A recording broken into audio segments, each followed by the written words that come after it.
Hello and welcome to AFD TV.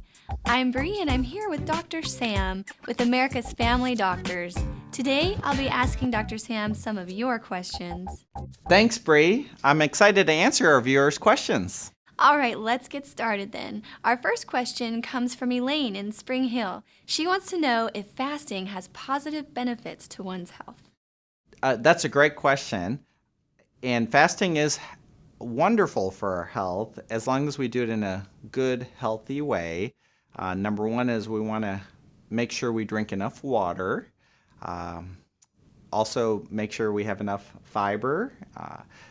But the reality of it, as long as we have water, fiber, vitamins, even fish oil to get our essential fatty acids, we can fast with, say, one meal a day until our wastes burn off. And if we have 50, 80 pounds to lose and you're on a healthy fasting diet, you can actually survive for months even. I mean, most Americans, most of us don't do it.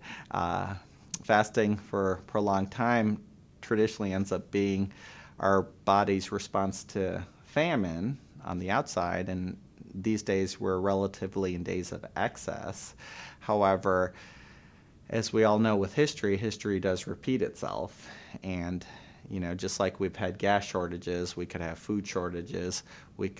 As the price of gas and food goes up, fasting may actually be more part of life.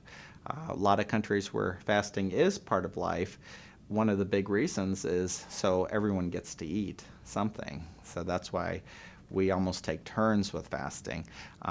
Every major religion, every world religion has fasting as part of the religion. How interesting. So not only is it good for you, but it can save you money, and it can spread the food and share it throughout the world, right? Correct. Spread it more evenly. Okay, we have time for one more question. We have another viewer who submitted a question through the newsletter.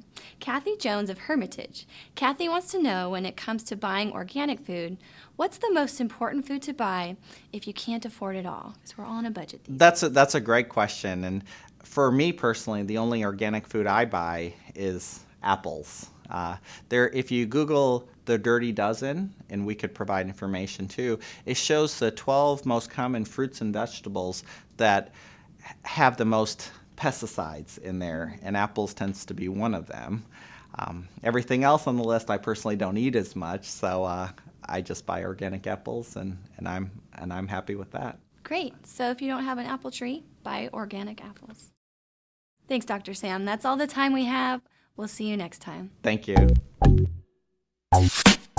The preceding advice provided in this video is informational and strictly the opinions of Dr. Sam Yadrala and AFD Clinics. For a more accurate medical opinion of your personal health, please consult your primary care physician or visit one of AFD's clinics today.